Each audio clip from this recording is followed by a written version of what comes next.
Hello, everybody. Welcome to Morning Flame. My name is Andrea. I am your host. I'm so excited to be here with you all today on this absolutely wonderful Thursday. So please, before we get into it, please like, subscribe, share. I pray that you have been blessed and have been receiving blessings.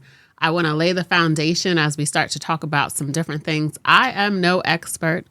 I am not well versed in everything that I share except for my life experience and how God has impacted me in my own life and taught me different things about how I'm living life and what I should be doing with my life. So, with that being said, everybody is so uniquely different. So when I talk about food, when I talk about different things happening in the world, I want to make sure that you are being responsible for yourself and going to take into account to look and research for yourself. Don't take what anybody says. I don't even care if they're an expert, because all experts aren't experts, right? I want you to be prayerful minded in how you approach different situations, how you approach your own health and different things of that nature. Don't take what I say as law, but take it in and ask God about it and ask God what it means for you personally. No matter what I talk about, whether it be in the Word of God, or whether it be about health, whether it be about something happening outside of those two worlds. So, because life is happening all around us. And one thing that I know for sure is we have to open our eyes.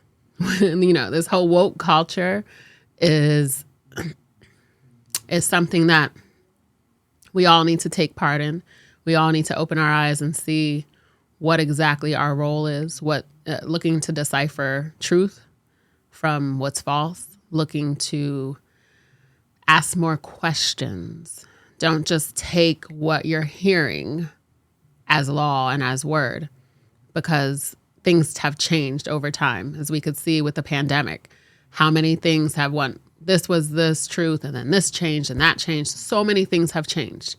We as a people really need to buckle down and start asking more questions, seeking more answers, and look from both ends of the spectrum.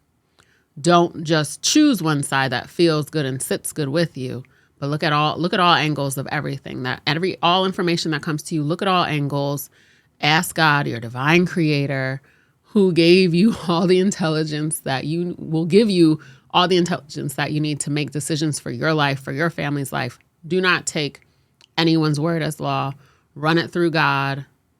Be accountable for the decisions you make, the thoughts that you make, and the beliefs that you stand on, and look at your own life experiences and really pay attention. Pay attention to what's happening around you and pay attention to yourself. My big quote is self-care starts with being self-aware.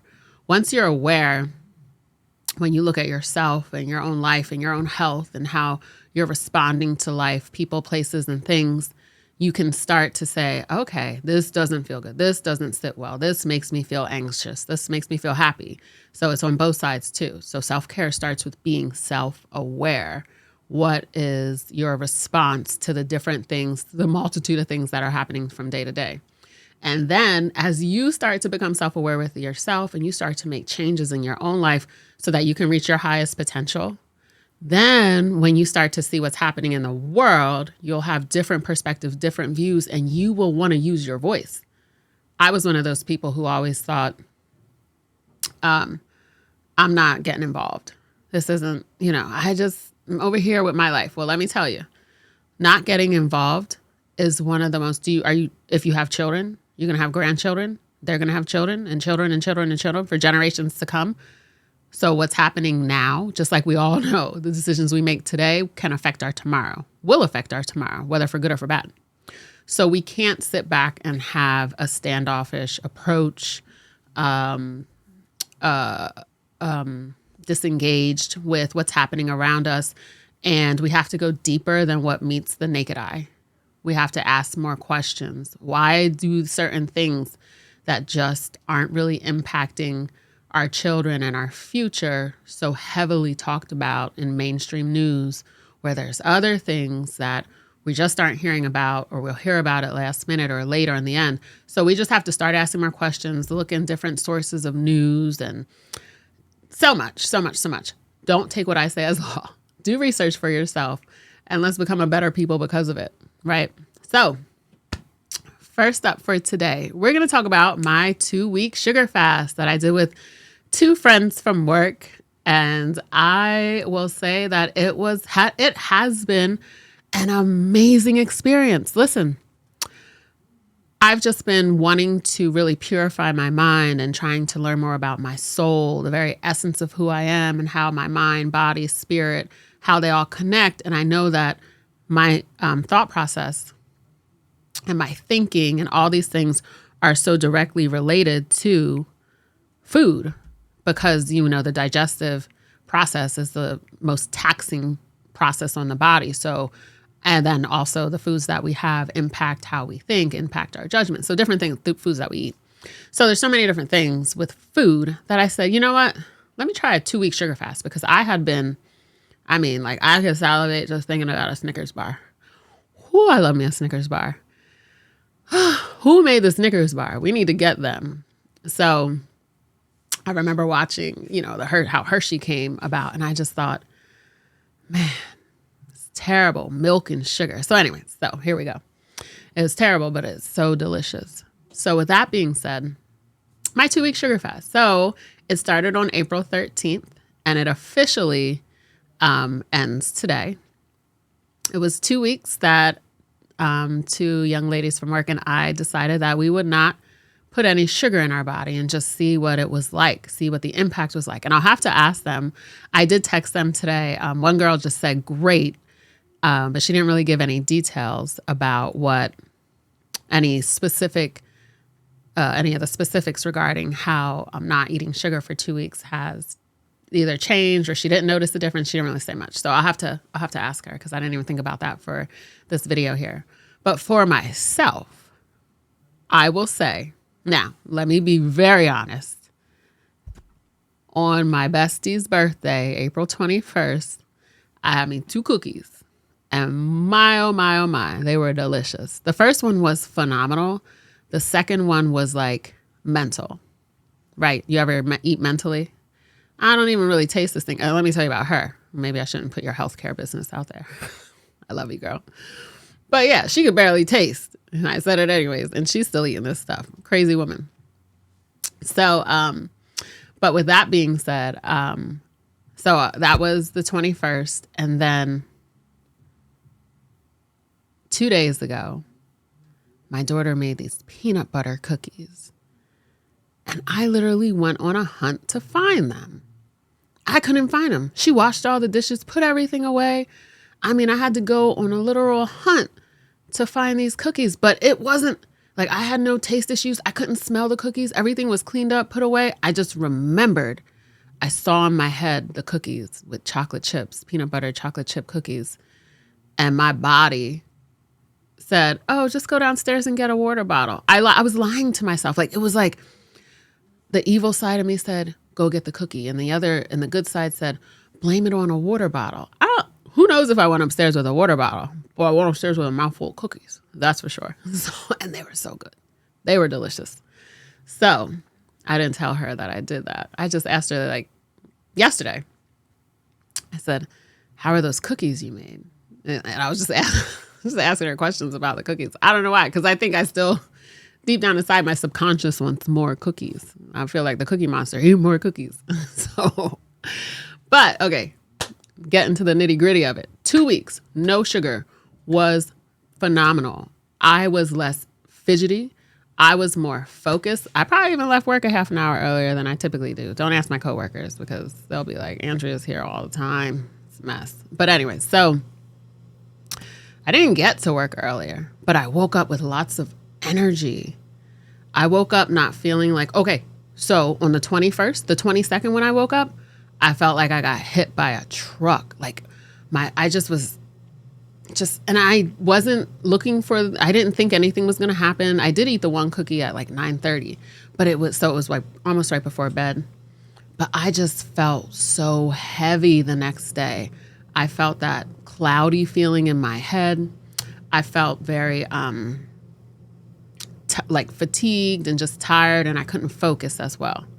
So what I will say, after I ate the peanut butter cookies yesterday, I ate the peanut butter cookies pretty early, and then I did drink like some apple cider vinegar. Oh, so I did drink a water bottle. I did drink some this apple cider vinegar drink that I made and put some cell food in my water. I don't know. I did all this stuff trying to cancel out the effects of the cookie.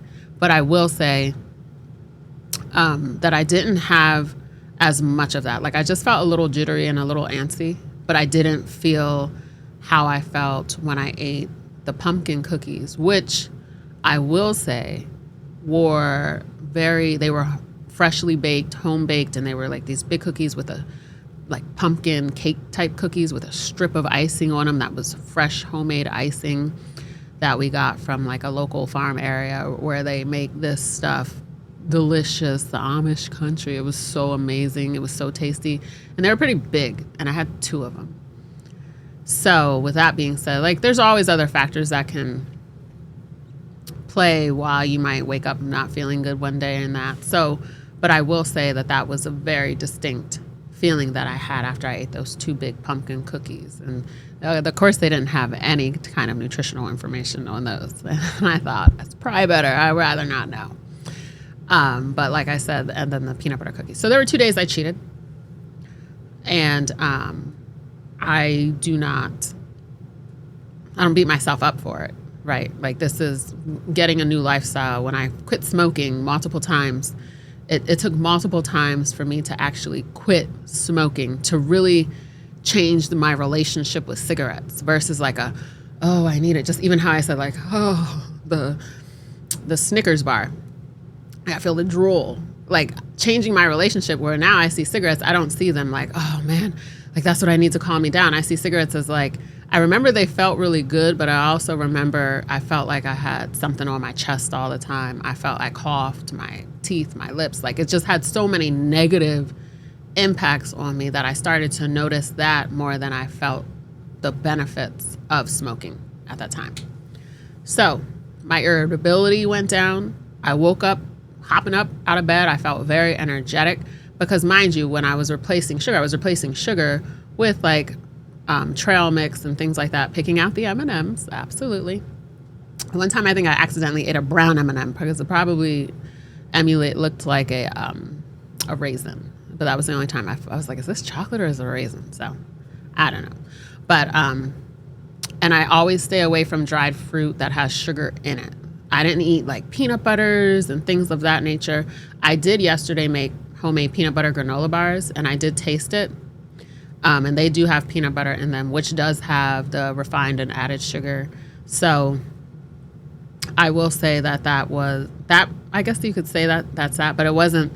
And this is what we got to look for, the hidden sugar, the sneaky sugar. I only tasted it. I didn't eat like a whole bar, but I really do need to go. I want to go get natural peanut butter. So that way when I make things like, because I'm going to start making granola bars and things of that nature to crave that sweet tooth, and I use date syrup and just maple syrup, honey, things of that nature in order to sweeten them. So when we're talking about not eating sugar for 2 weeks, let me be clear on that too. It was the refined processed sugars, not your natural fruits, your natural sugars. So, and then this was more so when I'm looking at cakes, candies, pies, ice cream. Those were mostly the things I stayed away from. I still ate bread, which has a measure of sugar in it. I still ate, I think that would probably be the only thing that I knew had sugar. I knew peanut butter has a high sugar content, so I stayed away from that. I'm not really a yogurt person, but I stayed away from all those added sugars, introduced a bunch more vegetables, a bunch more fruits, did my juicing, and I always obviously just use fruits and veggies for that. So with that being said, yeah, the 2-week sugar fast was amazing. I felt a huge difference. So Dr. Eric Berg, he was a chiropractor, and there's a lot of heat about him and his credibility. But I will say that I see a lot of what he's saying. So he said, what would happen if you gave up sugar for 2 weeks? Your face and midsection will change. I don't know, I'm having kind of like a breakout now, but who knows what it could be. But yes, my midsection, I feel like it's slimmer and trimmer. Now, mind you, like I said, I also did replace those sugars that I normally eat. Like, I'm a person who will have a pack of M&Ms a day, a little handful of little miniature candies. This one, But the Gigi girl at my job, oh my goodness, she's so lovely. Whenever she asks me to do something, sometimes I think I make mistakes on purpose. So she asks me to do something and then she rewards me with candy. So it's just like documentation. So she monitors documentation to make sure it's all correct. And she has this she has this candy basket and she'll come around with her candies. She's such a sweetheart. And, but yeah, so I don't know why I went off there. So your face and your midsection will change. I will say I have noticed an improvement. Like my workouts are better. I feel more energized. I feel stronger. Improves eye, brain, arteries, and kidneys. So we all heard of retinal neuropathy. Well, not maybe you haven't, but there are impacts that refined sugars have on the eyes, the brain, the arteries, and kidneys. A lot of times when we're talking about diabetes, yes, it's a high carbohydrate intake. And no, when we're talking about sugar, it's not just white sugar. It's not just candy. It is the breads. It is the doughs. It is the pastries. It is all forms of added sugars and cereals and granola bars. And sugar is added to food to improve flavor and also as a preservative to preserve shelf life. So he said, back to Dr. Berg, he says it decreases urinating at night because water follows sugar. You have more energy. You have less cravings between meals. They go away. Let me see. What else did he say here?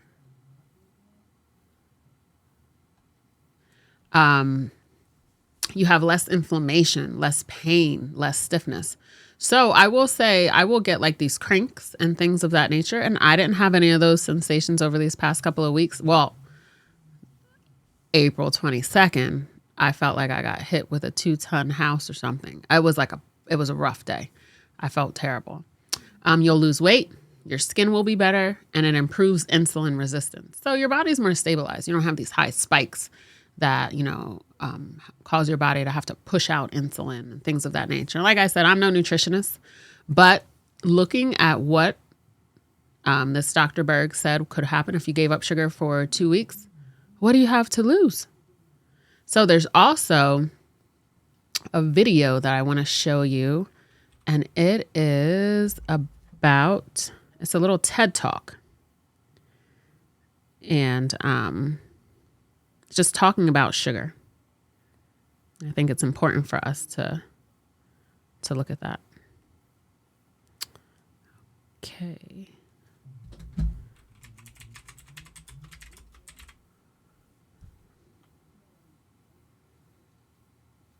Oopsie.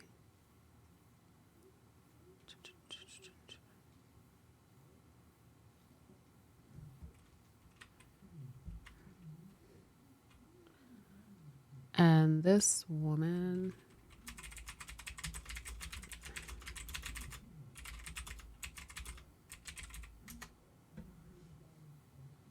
there we go. Hey, making cachava is super easy. I like to do the blender mode, but I'll show you the shakers as well. Piled high with ice cream. Is your mouth watering? Okay. Picture. So let me tell you, let me see, what is her name? This is Dr. Nicole Avena. She is a neuroscientist and a pioneer in the field of food addiction. And it says, Dr. Nicole Avena is a research neuroscientist and a pioneer in the field of food addiction. Her seminal research work jump-started a new field of exploration in medicine and nutrition. She is an expert in diet during pregnancy and baby, toddler, and childhood nutrition. Sugar, food addiction, and overeating. Studies demonstrate that highly processed foods can produce signs of addiction and lead to behavioral and brain changes that can contribute to overeating. Proper nutrition is the key to beating any addiction, but most programs don't recognize how crucial a proper diet is in aiding to lasting recovery. So let's just see her little TED Talk. I think it's super simple, easy to follow. And again, like I said, do your own research. I don't know her. I didn't study her in depth, but I think she has some good things to say that I've heard over time. So Health is wealth, and knowledge is power. Picture warm, gooey cookies, crunchy candies, velvet